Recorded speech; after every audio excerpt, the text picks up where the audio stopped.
മറ്റുള്ളവർ ചെയ്ത തെറ്റിനാണ് തന്നെ പ്രതിയാക്കിയതെന്ന ന്യായീകരണവുമായി 10ാം ക്ലാസ് ചോദ്യപേപ്പർ ചോർച്ച കേസിലെ മുഖ്യപ്രതിയും യൂട്യൂബ് ചാനൽ ഉടമയുമായ മുഹമ്മദ് ഷുഹൈബ് തന്റെ കാർ സുഹൃത്തോടിച്ച് അപകടമുണ്ടാക്കിയാൽ തന്നെയും പ്രതി ചേർക്കുമെന്നും ചോദ്യപേപ്പർ ചോർച്ചയിൽ തന്നെ പ്രതി ചേർത്തത് അങ്ങനെ കണ്ടാൽ മതിയെന്നുമാണ് വാദം.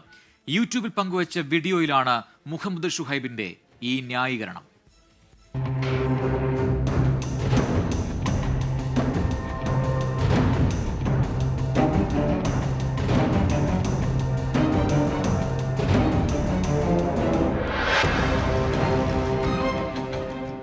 ചോദ്യപേപ്പർ ചോർച്ച കേസിൽ MS solution CEO Muhammad Shuhaib അടക്കം 4 പേരുടെ അറസ്റ്റ് ക്രൈംബ്രാഞ്ച് രേഖപ്പെടുത്തിയിരുന്നു. ഏറെ സമയം ചോദ്യം ചെയ്യുകയും ചെയ്തു. പിന്നാലെ ഇവർക്ക് ജാമ്യം അനുവദിച്ചിരുന്നു. വിവാദങ്ങൾക്ക് ശേഷം ആദ്യമായാണ് MS സൊല്യൂഷൻസ് യൂട്യൂബ് ചാനലിലൂടെ വിശദീകരണം പുറത്തുവരുന്നത്. ചോദ്യപേപ്പർ ചോർച്ച കേസിൽ പങ്കില്ലെന്ന ന്യായീകരണമാണ് മുഹമ്മദ് ഷുഹൈബിൻ്റേത്. എൻ്റെ സ്വന്തം പേരിൽ രജിസ്റ്റർ ചെയ്ത എൻ്റെ സ്വന്തം കാറ് ഒരു സുഹൃത്ത് വന്ന് ചോദിക്കുകയും ആ സുഹൃത്തിന് ഞാൻ ചിരിച്ചുകൊണ്ടത് നൽകുകയും അയാളത് കൊണ്ടുപോകുന്ന സമയത്ത് അപകടം സംഭവിക്കുകയും ഒരാൾ ആ അപകടത്തിൽ മരണപ്പെടുകയും ചെയ്തു എന്ന് നിങ്ങൾ സങ്കല്പിക്കുക. അങ്ങനെ വരാതിരിക്കട്ടെ.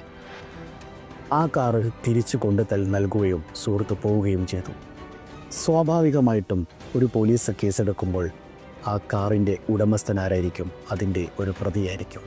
ഇത് തന്നെയാണ് എനിക്ക് എന്നെക്കുറിച്ച് നിങ്ങളോട് പറയാനുള്ളത്. മറ്റൊരാൾ ചെയ്ത കുറ്റത്തിന് തന്നെ ശിക്ഷിച്ചു എന്ന് പറയുന്ന വീഡിയോയിൽ ചോദ്യപേപ്പർ ചോർച്ചയിൽ കൃത്യമായ വിശദീകരണം നൽകുന്നില്ല. 13 മിനിറ്റ് വീഡിയോയിൽ വിദ്യാർത്ഥികൾക്കായി വീണ്ടും ട്യൂഷൻ ക്ലാസുകൾ ആരംഭിക്കുമെന്നും പ്രഖ്യാപിക്കുന്നുണ്ട്. രാഹുൽ സുരേഷ്, 24 കോഴിക്കോട്.